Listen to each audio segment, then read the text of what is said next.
Story 1. The Watcher. In 2014, Derek and Maria Broaddus bought their dream home in Westfield, New Jersey. Just 3 days after closing the sale, they received their first anonymous letter. The envelope was addressed in thick, clunky handwriting, and inside, a note began with a warm welcome to the neighborhood before taking a dark turn. The writer claimed to be the Watcher, a person appointed to observe the house. The letter referenced the Broaddus children by their nicknames, which only close friends or family would know, and mentioned the home's previous owners. The Watcher wrote, "I am pleased to know your names now and the name of the young blood you have brought me." More letters arrived, each more threatening than the last. The Watcher claimed to have a historical connection to the house, saying, "My grandfather watched the house in the 1920s and my father in the 1960s. It is now my time." The writer asked, "Have they found what is in the walls yet?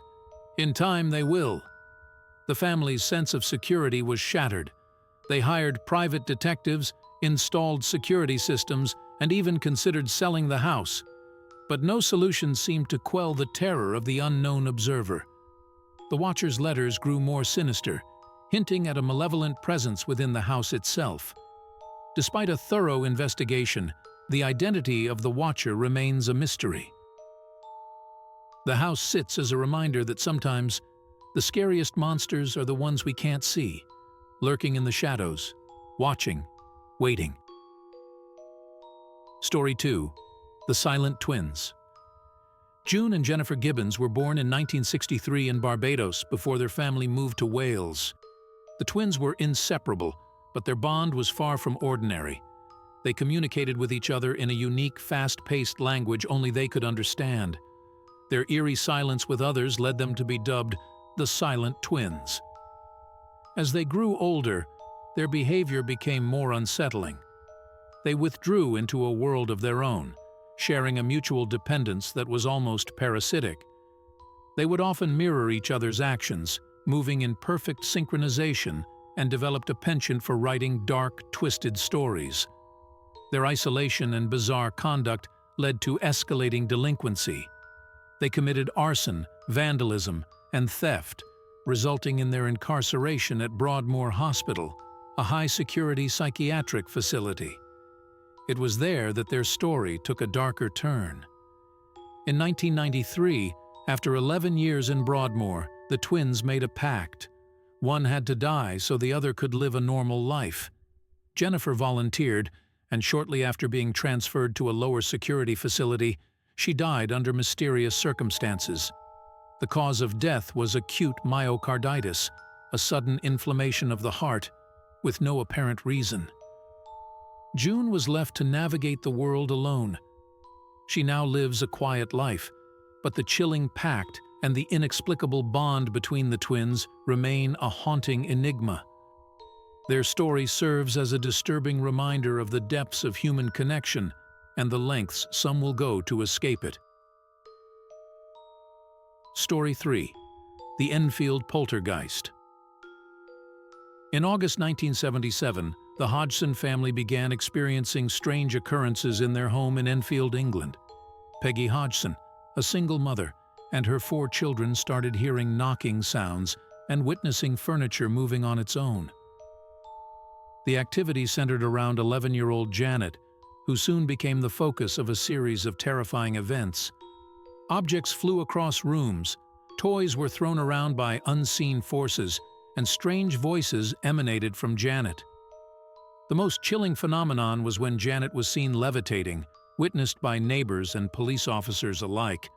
The family sought help from paranormal investigators, including Maurice Gross and Guy Lyon Playfair, who documented the events. The investigators recorded audio and video evidence of the poltergeist activity. One recording captured a gravelly voice, which claimed to be the spirit of Bill Wilkins, a man who had died in the house years earlier. The voice would speak through Janet, recounting details of his life and death that the young girl could not have known. Despite extensive investigation, the case remains one of the most well-documented instances of paranormal activity. Skeptics argue that the events were a hoax orchestrated by the children, but many witnesses, including the investigators, maintain that something truly supernatural was at play. The Enfield Poltergeist case remains a chilling reminder of the unknown forces that may lurk in our everyday lives, leaving us to question the nature of reality and the thin veil that separates the living from the dead. Story 4. The Curse of the Crying Boy. In the 1980s, a series of mysterious house fires swept through the United Kingdom, each more devastating than the last. Amid the charred remains, one item remained eerily unscathed: a painting of a tearful young boy. Known as the Crying Boy, this mass-produced artwork was found in numerous burned homes, yet it emerged from each inferno untouched. The unsettling connection between the painting and the fires was first noticed by firefighters, who began to speak of the painting's curse in hushed tones. It wasn't long before The Sun, a British tabloid, picked up the story, sensationalizing it and spreading fear across the nation.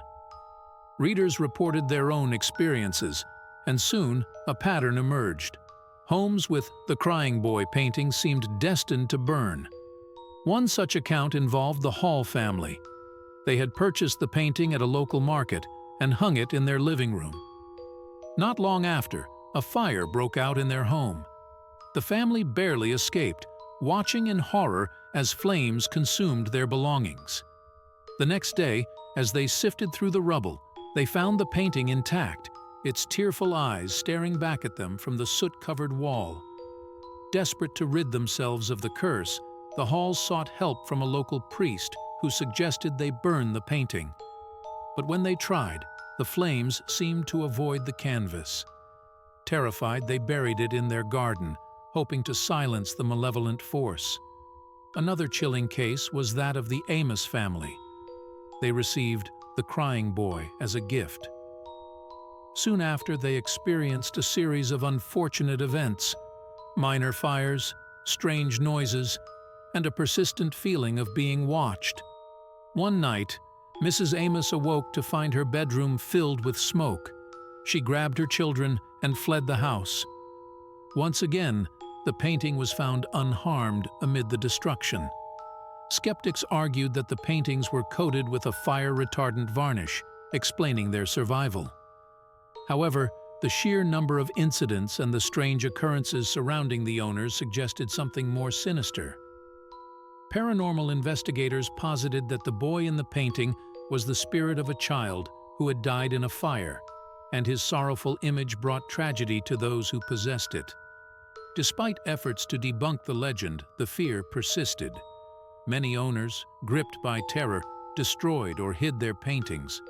Some even went so far as to ship them to remote locations or dispose of them in bodies of water, desperate to escape the curse. The legend of the Crying Boy serves as a chilling reminder of the power of belief and the terrifying possibility that some objects may harbor malevolent forces. To this day, the painting remains a subject of fear and fascination, its tear-streaked face a symbol of an enduring mystery.